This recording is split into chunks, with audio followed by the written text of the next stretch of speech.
Souvent, quand on s'intéresse au coaching, c'est qu'on a envie d'un peu plus connaître son être et d'un peu plus le réaliser dans la réalité concrète. Il y a sûrement une des raisons pour lesquelles vous êtes présent ici, et je vous remercie. Tout d'abord, la définition du coaching.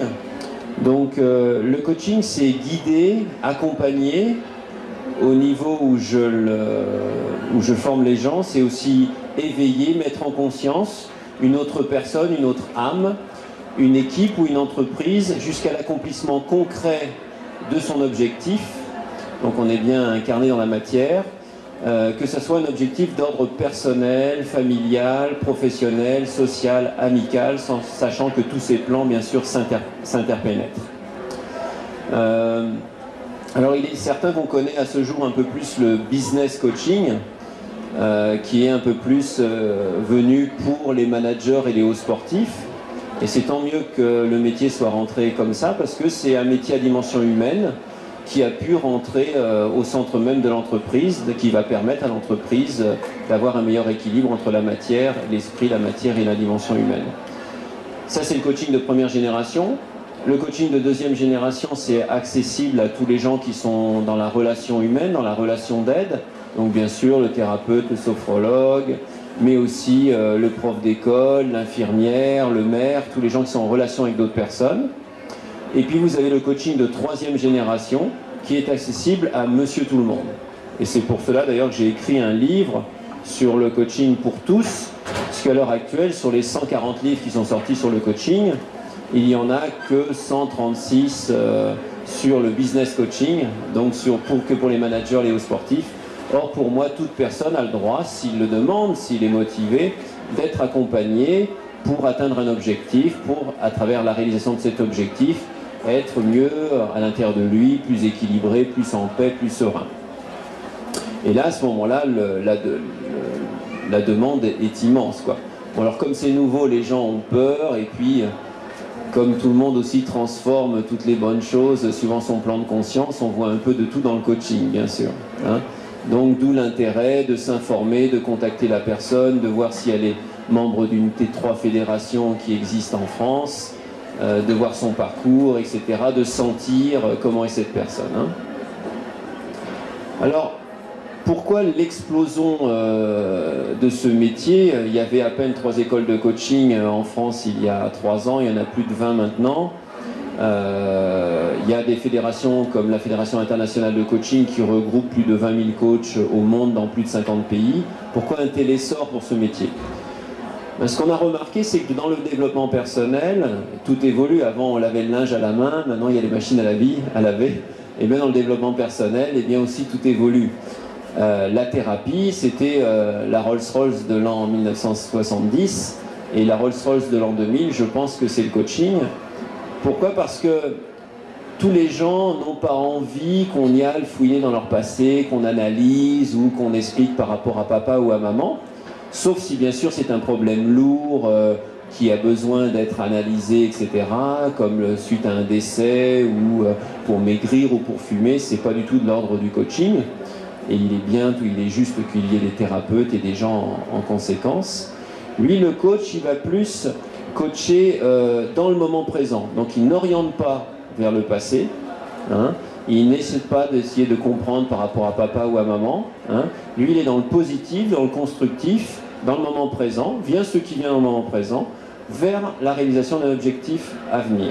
Donc ça permet déjà plus de personnes de venir, à venir vers le coaching.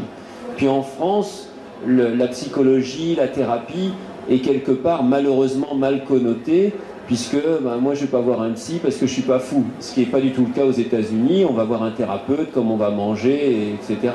Mais en France, il y avait cette mauvaise connotation dans la conscience des gens. Ensuite, le deuxième point fort du coaching, c'est qu'ils ont eu la sagesse quelque part de réunir toutes les techniques, tous les outils qu'on avait trouvés dans les ressources humaines et le développement personnel depuis très longtemps. Donc dans le coaching, vous avez de la PNL, vous avez de l'analyse transactionnelle, vous avez de la relaxation, de la visualisation, de l'intuition, de la symbolique, le corps aussi on utilise, les jeux de rôle, des dessins, etc., etc. Il y a une trentaine d'outils et chaque axe permet à la personne de trouver une partie de son être, une partie de son puzzle. Hein. Donc une partie de son être et de son paraître. Hein. Donc c'est vraiment, ça amène la personne en conscience. Et si cet outil ne marche pas, un autre et ainsi de suite, quoi. Donc on arrive à chaque fois à trouver quel est le système de fuite de la personne, quel est son saboteur, mais aussi son Mozart, parce qu'on a tous un Mozart en nous, même si on se sous-estime, même si on se sent cancre ou quoi. Moi j'en tiens pas du tout compte, puisqu'on a vécu, on a forcément eu des expériences malheureuses, et toute expérience malheureuse m'a fait développer des qualités. Si j'ai pas le droit, si mes parents m'interdisent de parler, ben je vais développer des qualités d'observation et d'écoute qui vont être plus fortes. Et tout le monde a vécu, donc tout le monde a eu, à travers ses souffrances, a développé des qualités, et tout le monde a aussi eu des enseignements. Donc tout le monde a un don, des aptitudes qui sont innées, sur lesquelles on ne fait pas d'efforts, et c'est ça qu'on va aller chercher en coaching. D'accord?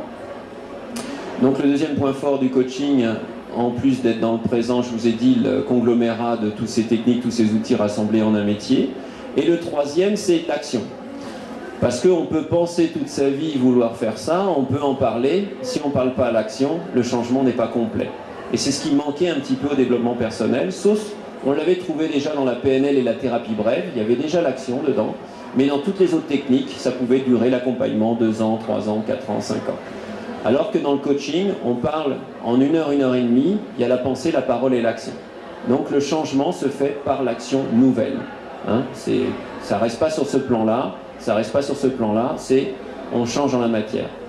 Exemple d'action pour bien vous montrer le changement, j'avais eu un responsable d'entreprise qui voulait arriver à travailler 9 heures par jour au lieu de 14 heures, et sa première action, ça a été d'aller à la piscine 1 fois par semaine. Et quand il a été à la piscine 1 fois par semaine, eh bien, tiens, j'ai des douleurs dans le corps, je n'avais pas pris compte de ça, ou tiens, en fin de compte, il y en a plein qui se reposent alors que moi je vais travailler. Ces cellules, son alchimie, voyait un autre angle de vision. Et ça, c'est que l'action nouvelle qui change la façon de penser, qui change, qui ouvre la conscience, etc. Hein, beaucoup plus qu'une pensée ou une parole. Et donc, ce métier vraiment permet... de par l'action, de par sa pluridisciplinarité d'outils, de par son côté positif et dans le présent orienté vers l'avenir, de répondre à tous les changements qui s'opèrent dans notre monde, à l'extérieur et à l'intérieur de notre corps. Car on subit tous, ou on vit des changements très rapides qui nous demandent de changer de métier, de déménager, de couple, etc. Et le coaching est vraiment une méthode d'accompagnement qui permet ce changement rapide. Hein, généralement, c'est 6 à 12 séances pour atteindre entre 70 à 100% un objectif. Si on considère une séance par mois, ça veut dire un accompagnement sur 6 mois, 1 an. Il est clair qu'il faut qu'il y ait une demande. On dit en coaching que 60% du résultat, c'est la motivation, c'est la demande de la personne. Vous voyez, nous, on agit seulement sur 40%. Hein. Donc s'il n'y a pas de demande, on laisse faire la personne, elle tombe, on lui tend la main, on lui propose et elle dispose. D'accord ? Alors, qui vient au coaching et à nos formations?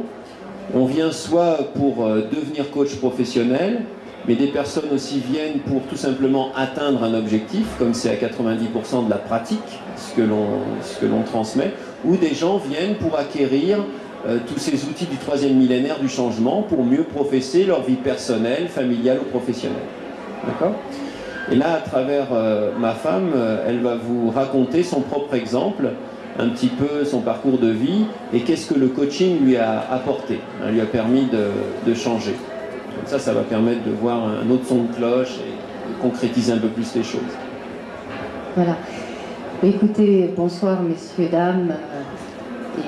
Donc, pour continuer donc, dans ce que disait Gilles, donc je suis, pour certains qui me connaissent, donc je suis psychothérapeute de formation, j'anime des stages et depuis très très longtemps, j'avais au fond de moi un souhait, un rêve, quelque chose que j'avais vraiment envie de concrétiser dans la vie. Il s'agissait de l'écriture de livres. Et bien sûr, j'ai travaillé en thérapie sur ce thème, j'ai exploré les différentes raisons pour lesquelles je n'avais pas réussi encore à concrétiser ce projet. Lorsque Gilles m'avait proposé, lui à son tour, de participer à une de ces formations. C'est une formation intensive et je n'avais pas forcément envie de devenir coach, mais comme ce métier permet de concrétiser un objectif, il m'a dit, ben voilà, viens et puis essaye, et comme ça, de toute façon, on verra dans la réalité si ça fonctionne vraiment bien, puisque j'allais le vivre. Donc j'ai commencé à pratiquer et à entrer dans la formation. Et pour chaque outil, chaque exercice dans lequel j'étais coachée, j'ai utilisé donc ce projet. Réussir à écrire un livre et être édité. Hein, j'ai identifié mon projet, c'était cela, c'était pas uniquement écrire un livre. Et donc j'ai pu, au travers de cette formation, explorer tous mes blocages, mes freins et faire certains dépassements qui m'ont amené, à la fin de la formation, effectivement, j'ai pris 2-3 jours pour récupérer et intégrer intérieurement, et ensuite je me suis mise à écrire et j'ai suivi toutes les actions qui avaient été fixées pendant la formation, et presque 1 an après, mon premier livre était fini et j'avais même un contrat qui m'était proposé. Et donc pour moi j'ai réfléchi aussi, parce qu'en tant que psychothérapeute, j'ai réfléchi comment ce processus avait pu fonctionner. Et en fait, comme disait Gilles, ça s'appuie sur les ressources actuelles de la personne pour l'amener à concrétiser, à aller dans l'action. Et auparavant, bien souvent, je commençais à écrire, puis je m'arrêtais. Et bien souvent, j'avais, vous savez, la petite voix qui n'est pas de l'intuition, la petite voix qui est plutôt du saboteur, qui disait « mais non, t'es pas assez bien, mais qu'est-ce que tu as à dire, mais tu n'as jamais appris à écrire ou être dans ce processus littéraire ». Et donc tout ça, ça me bloquait, donc je commençais, j'arrêtais.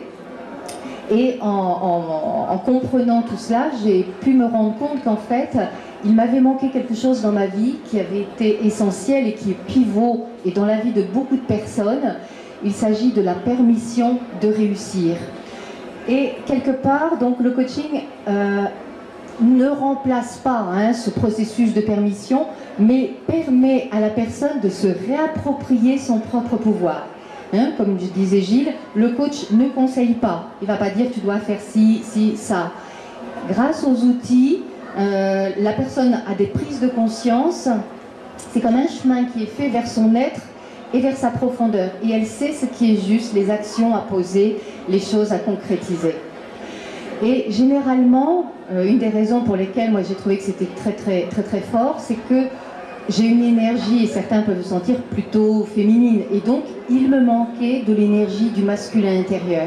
Et ça, c'est ce que j'ai pu trouver, notamment dans le coaching, puisque justement ça permet d'accéder à cette permission de réussir, et normalement, peut-être certaines personnes savent cela, c'est quelque chose qui nous est transmis, que nous soyons garçons ou filles, par notre père lorsque nous sommes enfants. C'est lui qui nous apprend les règles de l'action et surtout les règles de la réussite, grâce à certains petits faits qui semblent anodins. C'est-à-dire, vous pouvez vous souvenir, lorsque vous étiez plus jeune, si vous répariez votre bicyclette, votre père pouvait être là pour vous montrer comment faire, ça semble anodin. Mais si, par exemple, vous n'y arriviez pas, puis qu'il vous pousse en disant « mais t'es un bon à rien, mais tu n'y arriveras pas », ça crée inconsciemment comme une petite programmation de « je ne sais pas aller jusqu'au bout, ou j'y arriverai pas, ou je ne suis pas assez bon, ou je ne suis pas assez reconnu par mon père ». Parce que c'est pas parce que ça s'est passé une fois, ça a pu se passer plusieurs fois, et à différents moments, et à différents niveaux. Mais c'est l'enfant, comme vous savez, c'est un peu une éponge, donc il se fait une idée du monde à partir de ce qu'on lui dit, de ce qu'il croit comprendre du monde. Ça ne voulait pas dire que son papa ne l'aimait pas, mais lui, il croit qu'il a une notion d'incapacité à l'intérieur de lui. Et cette notion de permission est très intéressante dans le sens où c'est la mission du père que d'apprendre à son enfant à réussir et aussi à rebondir après un échec. Certains d'entre vous, comme moi, quand j'y arrivais pas, j'avais du mal à m'y remettre sur un projet. Et en principe, donc, le père nous apprend à rebondir pour ne pas se sentir dévalorisé. Et c'est tout cela, en fait, qui est retransmis, qui est donné par le coaching. Moi, j'ai trouvé beaucoup de masculin intérieur et ça m'a aidé à trouver ma puissance, ma force de conviction aussi. Parce que finalement, je me suis rendu compte que j'étais capable d'écrire et toute ma force a convergé pour la réussite de ce projet. C'est ce qui m'a amené au premier livre, un deuxième, et maintenant le roman, puisque je me suis fait de nouveau coacher. parce que je souhaite entrer dans une carrière qui est davantage du côté de la littérature et des romans. Et ça a fonctionné, j'ai mon premier livre qui est paru. Donc c'est vrai que mon projet est un peu particulier, mais ça a fonctionné pour moi et je sais que ça fonctionne pour tous les projets que l'on peut avoir. Simplement, Gilles disait quelque chose d'intéressant aussi, c'est qu'il faut le vouloir. Et être engagé avec soi-même et se dire mais je vaux le coup, je consacre du temps et mon énergie pour arriver jusqu'au bout. Et quoi qu'il se passe, il y a des raisons, il y a des enseignements, je vais les prendre pour concrétiser et aller dans l'action. Hein, c'est comme si ça nous réaligne à nous pouvons être vraiment créateurs de notre vie. Et je vais arrêter là, sinon je vais continuer dans ce sens. Là, vous avez pu voir un petit peu un exemple. Et le coach, bon, lui, pour cette personne-là, il lui fallait, par rapport à ce qu'elle avait vécu, plus du masculin et tout pour pouvoir réaliser sa beauté intérieure. Pour d'autres personnes, il va falloir de l'encouragement, pour d'autres du féminin, pour d'autres de la compassion. Le coach est la personne, en fin de compte, qui va faire un travail sur mesure. C'est-à-dire qu'il va, si la personne est trop en l'air, eh bien, il va avoir un langage, mais qu'est-ce que tu souhaites faire concrètement maintenant ? Dis-moi, comment ça se matérialise ? Par contre, si la personne est trop dans l'analytique, la matière, et qu'est-ce que tu aimerais faire ? Si tu lâchais un peu, vous voyez, elle va compléter l'énergie. Et du fait qu'elle complète l'énergie, l'autre peut connecter dans le moment présent, au croisement des deux auras, l'équilibre. Et donc sortir l'action juste pour la personne. D'accord ? Donc le coach, il va amener à l'autre ce qui lui manque, ce qui lui a manqué, etc. Pour qu'elle connecte l'équilibre et pour qu'elle puisse sentir son être et le sortir pour pouvoir le construire. D'accord ? Le coach, c'est quelqu'un qui danse avec la personne, sachant que c'est le coaché qui mène la danse, c'est pas le coach. Moi, j'ai l'habitude d'aller vite, la personne a l'habitude d'aller lentement, je vais aller lentement, et vice-versa. Je vais suivre les valeurs, je vais suivre la façon d'être de la personne, je vais m'adapter. Hein. Si on est dans un canoë, eh bien, celui qui dirige le canoë, c'est celui qui est à l'arrière. Moi, le coach, je vais monter devant le bateau, et le coaché va me dire, Gilles, aide-moi à changer de direction, de changer d'affluent, aide-moi à arrêter mon canoë. Et moi, sur ce chemin-là, je vais lui montrer, t'as vu, quand on arrête ton canoë, t'as pas l'air bien. Là, quand on fait ça, t'as l'air bien. Je vais lui faire des effets miroirs. Qu'est-ce que tu décides ? Et ainsi de suite. D'accord ?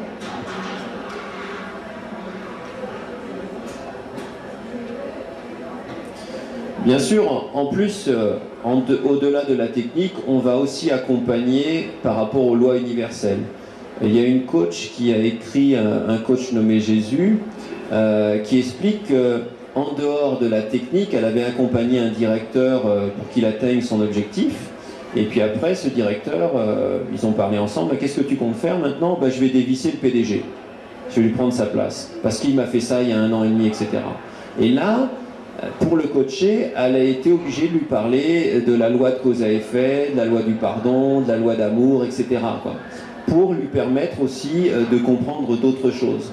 Et nous, dans notre accompagnement, bien sûr, à un certain moment donné aussi, on explique comment se passe une relation. Hein, comment, s'il y en a un qui me pousse, je vais tirer, pourquoi, si j'ai envie de critiquer l'autre, à quoi ça me fait écho, etc.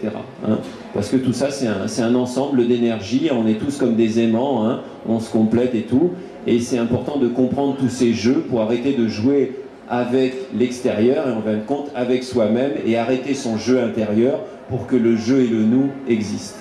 D'accord ? C'est pour moi vraiment... j'ai fait plein de métiers, j'ai dirigé 400 personnes en tant que cadre supérieur, j'ai fait du conseil d'engineering, etc. Et c'est pour moi vraiment l'un des plus beaux métiers du monde, parce que quand on coach quelqu'un, déjà on est obligé d'oublier son ego, puisqu'il faut qu'on fasse un travail sur mesure. Donc sa façon de penser, c'est à la poubelle. Donc ça nous oblige à nous ouvrir, à enlever nos jugements, etc. Et ensuite, quand on voit la personne, en fin de compte, on recrée un espace sacré. Parce que je me disais, comment ça se fait qu'à chaque fois, en 1 heure et 1 heure et demie, eh bien la personne a des prises de conscience, se métamorphose, comprend d'autres choses, etc. C'est parce que, en fin de compte, quand il y a un espace de non-jugement, d'ouverture, de confidentialité, de relation d'amour, etc., eh bien la personne, eh bien, à ce moment-là, va pouvoir ressortir ce qui est au fond d'elle-même. Hein. Et il y a des outils, un processus, une technique, etc., qui permettent aussi de le sortir. Hein. Mais ça, c'est le plus beau cadeau du monde. Quand vous voyez les yeux de la personne dire « Ah bah ouais, ça c'est ça, en fin de compte, que j'ai envie de faire », ben, vous avez envie de pleurer, quoi, ça vous touche. Et quand la personne, un mois après, revient, elle n'est plus la même. Elle se positionne plus pareil. Elle n'est plus en culpabilité, en maladie, en stress. Elle se positionne, elle s'assume. Et ça, c'est le plus beau cadeau du monde. Moi, j'ai coaché dernièrement une personne qui avait 25 ans. Ses parents étaient très riches et tout, mais elle, pas bien du tout. Et elle voulait partir à l'étranger pour une action humanitaire, mais elle n'osait pas se séparer de ses parents, elle n'osait pas s'afficher, etc. Et on l'a accompagnée là pendant 6 mois. Et au bout de 6 mois, ça y est, elle est partie pour une mission de 6 mois en Asie. Et elle rayonnait de partout, quoi. C'est le plus beau cadeau du monde qu'on peut faire. Que, bien sûr, c'est pas que le coach, c'est que la personne est prête aussi à ça. Hein. Et en même temps, elle m'appelle, elle me dit Gilles, ben, je peux pas partir parce que là, je viens de rencontrer en plus l'amour de ma vie. Et avant, je rencontrais pas d'homme, et là, celui-là, il est génial. Et je lui dis, vas-y, si c'est vraiment l'amour de ta vie, ça se fera après, ça continuera. Parce que quand la personne est sur son axe, elle se met à nouveau dans la synchronicité. C'est-à-dire qu'à ce moment-là, tout se passe. Parce qu'en fin de compte, le coaching, ça passe vraiment par l'action nouvelle. Parce que quand ça ne marche plus dans la vie, j'ai remarqué, c'est qu'une personne, en fin de compte, elle est restée sur une peur, sur un système de mentalisation, sur un émotionnel, sur des habitudes. Et ça fait 2 ans, 3 ans, 4 ans, 5 ans ou 10 ans qu'elle est accrochée à ça. Et donc, en fin de compte, elle se met elle n'est plus sur son axe, elle n'est plus synchrone. Et donc, elle rencontre des épreuves et des problèmes. Hein? Et donc, quand on vient vers un coach, le coach va aider la personne à nouveau à se remettre sur son axe, sur ce qui la nourrit, sur ce qui lui plaît, sur où sont ses dons. Et à ce moment-là, ben, ça va s'ouvrir les portes. Et c'est ça le travail du coach, de remettre la personne sur son axe, sur ce qui lui fait plaisir, sur se respecter et respecter l'ensemble. Et à ce moment-là, comme par hasard, ben, tout se remet en route. D'accord ? Et ça, c'est pas au niveau mental, ni au niveau émotionnel, c'est au niveau de l'action nouvelle. Hein. Alors oui, je vous parlais du mental émotionnel, parce qu'en fin de compte, le coach, lui, il n'est pas quelqu'un qui analyse, qui essaie de comprendre. C'est-à-dire qu'une pensée, enfin, un humain a, paraît-il, 60 000 à 70 000 pensées chaque jour. C'est dit dans Science et Vie. D'accord ? Donc si vous avez à coacher quelqu'un de 40 ans, hein, 60 000 pensées multipliées par 365 jours multipliées par 40 années, croyez pas que c'est en une séance d'1 heure, 1 heure et demie, vous pouvez l'aider sur ce plan-là. D'accord ? C'est pas non plus au niveau émotionnel. C'est pas parce qu'elle vous dit, bah oui, j'ai envie de faire ça, puis moi je lui dis, bah non, ça serait mieux de faire ça, là c'est les jeux de ping-pong, d'accord ? Donc c'est essentiellement une relation d'amour, ici, d'empathie, de compassion. Et quand on se met en métacommunication avec une personne, par exemple, si je me mets en métacommunication avec monsieur, je vais reprendre sa gestuelle, je vais essayer de sentir ses vêtements, son énergie, les clignements de ses yeux, l'intonation de sa voix, tout. Et quand on se met en métacommunication, en oubliant sa personne, à ce moment-là, on ressent quand il parle du mental, quand il parle à ce niveau-là, et quand il parle à ce niveau-là. Et donc, on peut un peu mieux guider la personne. Ben, tu vois, là, quand tu dis ça, j'ai l'impression que ça t'ennuie, mais que ça te nourrit pas tellement. Ah bah oui, c'est vrai. Par contre, là, quand tu m'as dit ça te secouait, ça vibrait, etc. Et donc, le coaching, la technique liée à l'intuition et à la métacommunication et d'autres encore outils, permet d'aller 2 fois plus vite et 2 fois plus profond. Hein, moi, j'ai quelqu'un qui était venu à une séance de coaching, un homme de 58 ans, très très beau, très lumineux, etc. Et il me dit, il était dans le bâtiment, il dit, il faut que j'augmente mon chiffre d'affaires d'1 tiers, est-ce que vous pouvez m'aider à atteindre ce coaching-là, cet objectif-là. Et moi, je me mets en métacommunication avec lui. Bon, c'est un peu exceptionnel, mais c'est pour vous dire que c'est aussi intéressant l'intuition liée dans la relation. Et puis au bout de 3/4 d'heure, je lui dis, mais ce monsieur-là, il faut qu'il arrête de bosser, quoi. Il est usé, il a assez de travailler, il est tellement beau qu'il a le droit à faire autre chose, etc. Et en fin de compte, au bout de 3/4 d'heure, je lui ai dit, je peux te dire mon ressenti, parce qu'en coaching, c'est très éthique. Si on ne conseille pas, mais on peut 1 ou 2 fois dire son ressenti, quoi. Si on sent un décalage entre la personne et ce qu'elle fait et ce qu'elle dit. Je lui dis, ben moi, à mon avis, mon ressenti, c'est pas que tu augmentes ton chiffre d'affaires d'1 tiers, ça paraît bizarre ce que je te dis, mais c'est plutôt que tu te mettes à la retraite, quoi. Et il réfléchit, puis il me dit bah, c'est vrai que je travaille depuis l'âge de 14 ans, donc j'ai assez d'annuités, puis en même temps, en fin de compte, pourquoi je veux augmenter mon chiffre d'affaires si j'ai un problème fiscal, donc si j'arrête mon entreprise, du coup ils peuvent plus me suivre, et ainsi de suite. Et voilà, 1 an après, il était à la retraite. Hein. Et ça, c'est pas une relation mentale ou émotionnelle. C'est vraiment une relation profonde, ce qu'on appelle la métacommunication, liée à l'intuition. Et ça donne des résultats fabuleux. C'est-à-dire que quand vraiment on est dans une écoute totale avec une personne, je peux vous assurer qu'on sait à chaque fois tout ce qui va se passer. Moi, je peux vous dire 10 minutes avant, là, elle va pleurer dans 10 minutes, là, elle parle d'ici, là, elle parle de là, là, oui, ça c'est son être, c'est son âme. Donc c'est vraiment accoucher la personne, hein, c'est la maïeutique, ce qu'on appelle en coaching, hein, le passeur, donner la vie. Et c'est vraiment un des plus beaux métiers du monde que d'avoir les gens dans ce moment-là.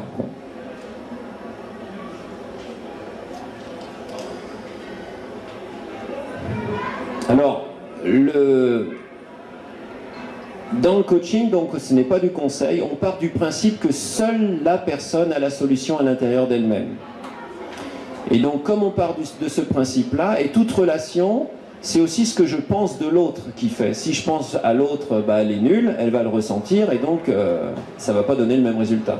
Donc dans le coaching, on ne tient pas compte des apparences de l'autre, de son négatif et tout. On est certain qu'elle a un Mozart et qu'elle va le sortir dans le moment présent. Ok ? Donc nos pensées, il faut faire très attention à nos pensées quand on est coach. Hein, la relation, c'est le fruit de nos pensées conscientes et inconscientes. D'accord ? Le premier rendez-vous que nous avons avec le coaché, ça s'appelle le contrat d'alliance.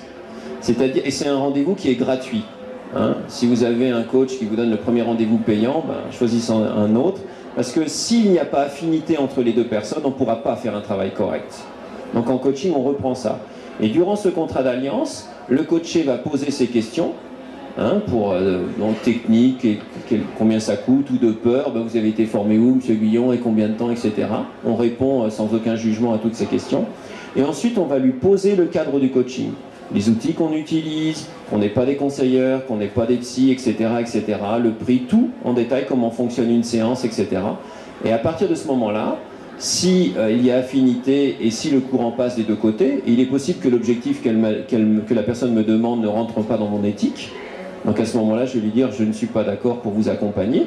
Voici l'adresse de Confrère Coach. Peut-être qu'elle désire voler 2 maisons par jour au lieu de 1.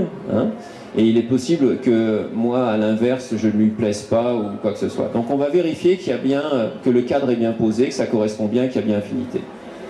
Ensuite, une fois que ce contrat d'alliance est fait et que tout le monde est d'accord, on va commencer donc une séance de coaching. Alors maintenant, je vais vous décrire un petit peu le processus que l'on suit dans chaque séance. Alors tout d'abord, une séance, ça dure entre 1 heure et 1 heure et demie. Et la première partie de la séance, c'est ce qu'on appelle l'alliance. C'est-à-dire que la personne vient d'un embouteillage, ou vient de s'engueuler, ou vient de se faire plaisir, il y a les deux. Hein. Et on va l'amener à revenir à l'intérieur d'elle-même. Donc on va poser ce qu'on appelle une question ouverte. Tiens, ben, quels sont les livres que tu as l'habitude de lire, ou quels sont les vêtements que tu aimes bien mettre, etc. Et ce n'est pas une discussion, c'est seulement une question où la personne va revenir à l'intérieur d'elle-même et parler. Et en même temps, pendant ce temps-là, les auras se croisent, etc. On se pose, on se connecte, et ainsi de suite. Une fois que cette phase-là est passée, qui dure 5-10 minutes, on va utiliser un outil. Je vais vous en décrire plusieurs après. Une fois que cet outil est utilisé, ça dure environ 20 à 30 minutes, un outil. Après, on va poser la question à la personne, quelles sont tes prises de conscience? Parce que les outils vont amener soit des confirmations, soit des prises de conscience. À chaque fois qu'il y a une prise de conscience claire, sur le paperboard, on le met. Ah ben oui, quand je fais ça, en fin de compte, je me fuis. Ou en fin de compte, oui, quand j'ai tel comportement, ça me fait plaisir. Ou quand je fais ça, ben, ça me nourrit, etc. Peu importe ce qui vient, on va danser, on va accueillir ce qui vient. Après, on va lui poser la question, parmi ces différentes prises de conscience, quelle est ta prise de conscience principale? Pas ce que pour moi, en tant que coach, c'est ma prise de conscience, c'est pour la personne, d'accord? Ensuite, par rapport à ta prise de conscience et ton objectif, quelle est l'action nouvelle que tu souhaites mettre en place? Pas une action qui était déjà prévue, sinon il n'y a pas besoin de venir voir le coach. Une action nouvelle, c'est-à-dire ni trop haut, ni trop bas, l'étape juste, la marche juste pour elle, qui lui permet petit à petit d'aller vers son objectif. D'accord? Alors pour un objectif professionnel, ça peut être une action d'ordre familial. Hein.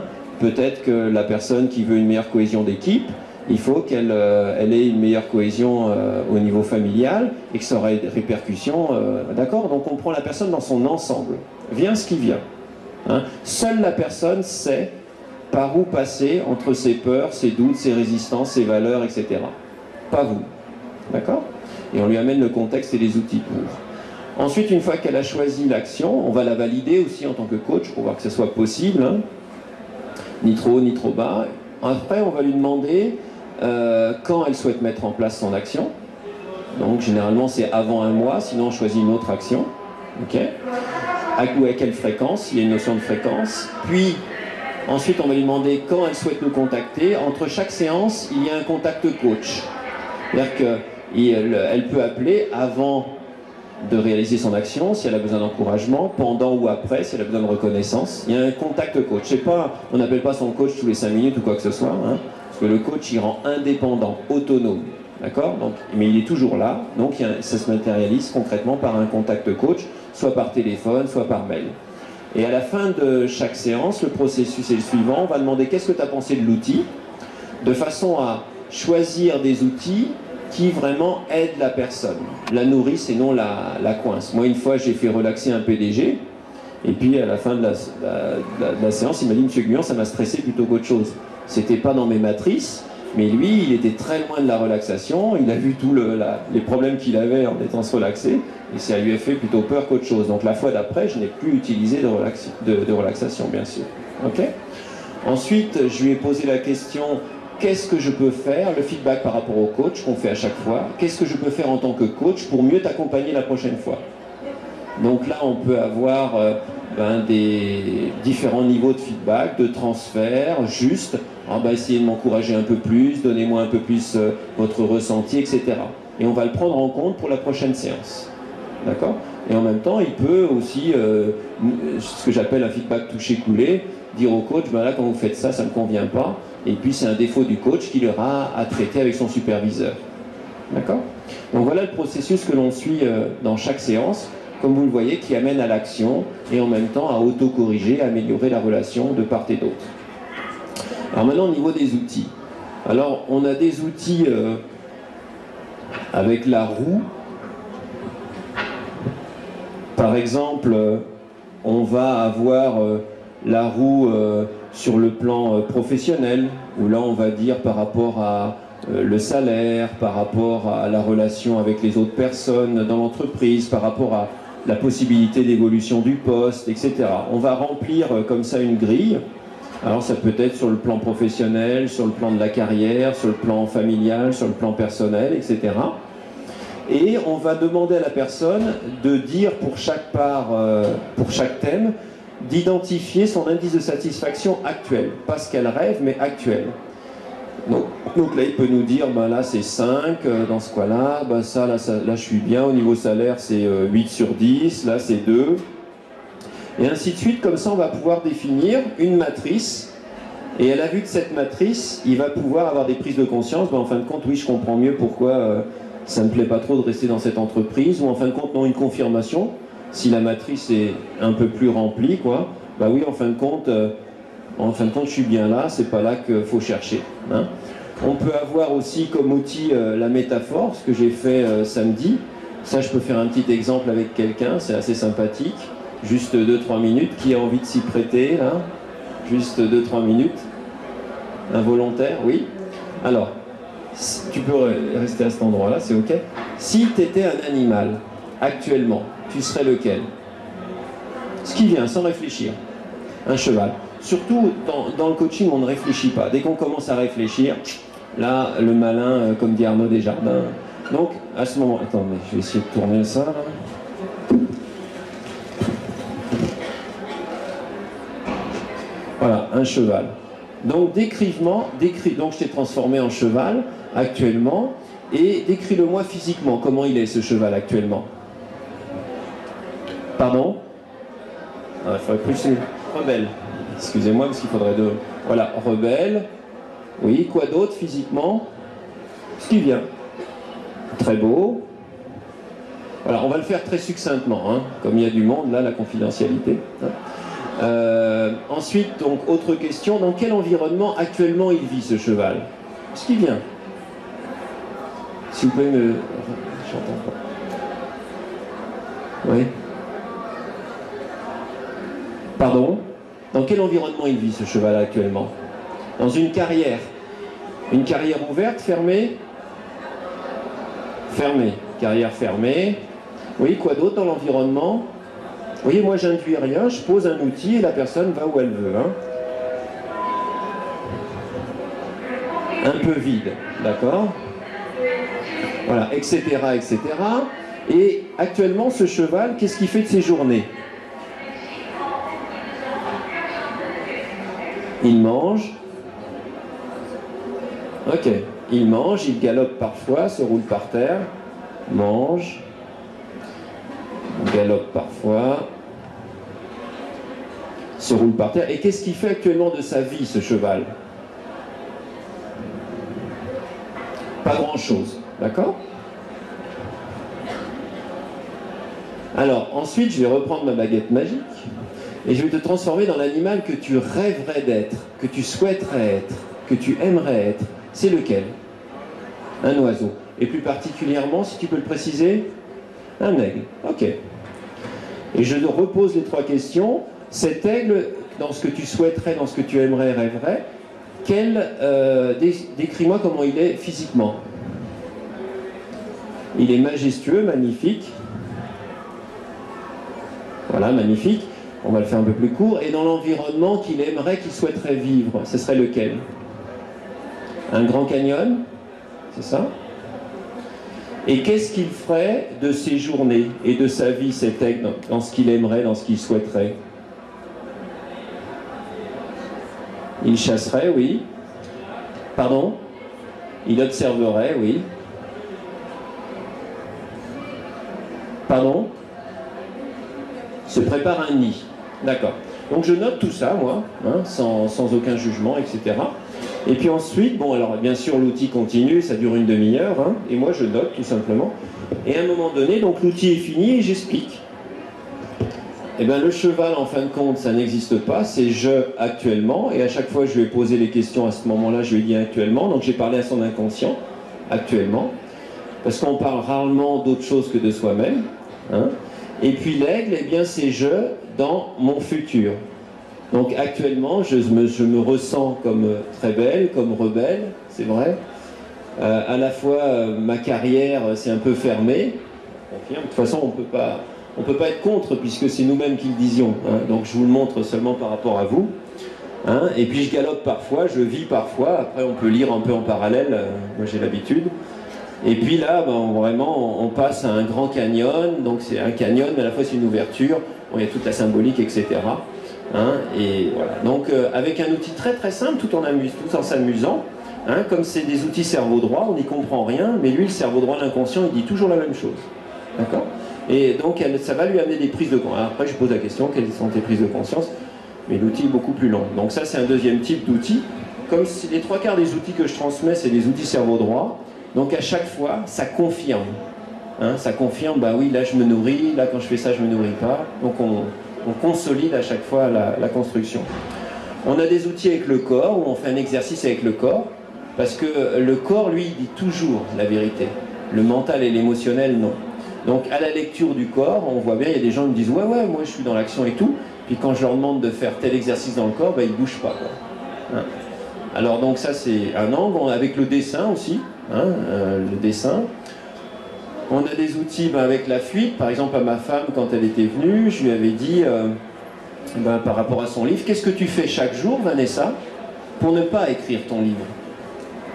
Elle me dit, je vais faire les courses tous les jours. Et comment tu fais pour justifier inconsciemment qu'il faut faire les courses tous les jours? Qui sait qui va les faire?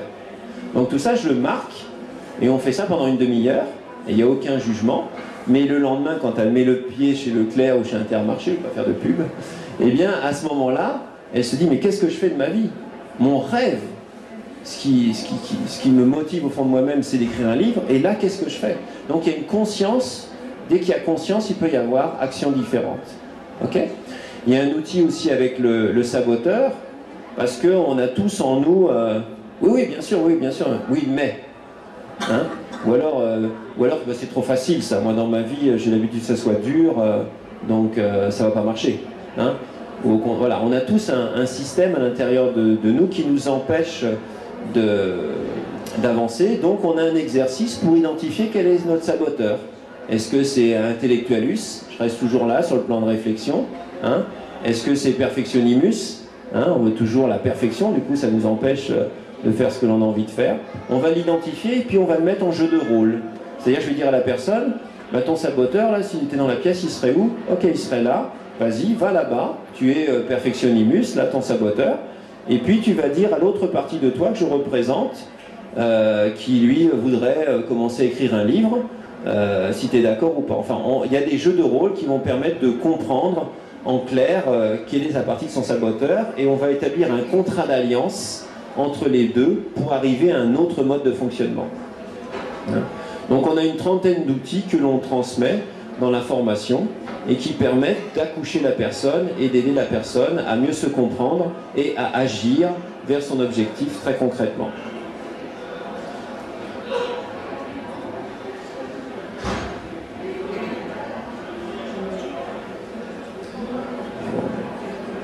Est-ce que vous avez quelques questions? Puis après, je reprendrai un petit peu des indications sur ce métier.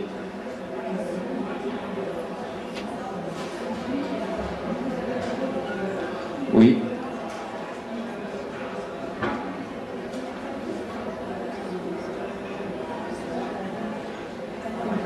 Alors, comment ça se pratique, les cabinets? Alors, les coachs, généralement, reçoivent soit leurs clients chez eux, ou ils ont un cabinet qu'ils louent, ou s'ils n'ont pas de locaux, ils peuvent aussi faire un partenariat avec d'autres associations, quoi que ce soit. Hein. Moi-même, dans la formation, soit on loue des locaux, soit on fait notre siège social, soit on fait des formations où il n'y a que 2 ou 3 personnes, parce qu'il y a des gens qui n'aiment pas travailler en groupe et qui préfèrent aller en profondeur, etc. Ou soit on fait des formations de groupe où il y a 10-20 personnes. Hein. C'est-à-dire que moi, dans la formation, j'ai appliqué la méthode du coaching, c'est-à-dire de danser pour répondre à tous les besoins de chacun. D'accord? Donc si dans les formules que je propose, eh bien, il n'y a pas ce que vous souhaitez, eh bien, on va en créer une ensemble. Moi, ça va m'aider à encore ouvrir plus ma matrice, et vous, ça va vous permettre d'être respecté et de pouvoir vous réaliser, d'être là, quoi, hein. Donc on va s'adapter, y compris dans la formation, hein, pour le montage et pour vous aider à progresser. D'autres questions?